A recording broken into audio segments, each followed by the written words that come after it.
Guys প্রথমে ভিডিওটা দেখি তারপর পাবলিকের করা ফানি কমেন্ট গুলো পড়ি।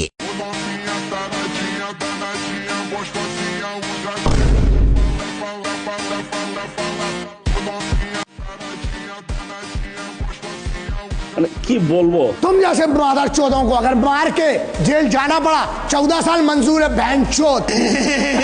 तो आओ यार पालक पनीर को सलाम ठोकते हैं और शुरू करते हैं बिना किसी बकचोदी के। ন্যাচারাল আর ময়দার মধ্যে অনেক পার্থক্য আছে। Original Pakistan, duplicate Gulistan.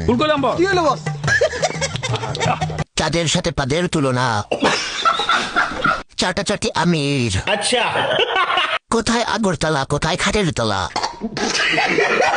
কতটা হবে ইন্ডিয়া সানি লিওন থাকলে আমাদের বাংলাদেশে আছে Jannat. Linking Haniya Toha When she say chato feel like কোথায় পদ্মফুল আর কোথায় নাবের নিচে কোকড়ানো চুল।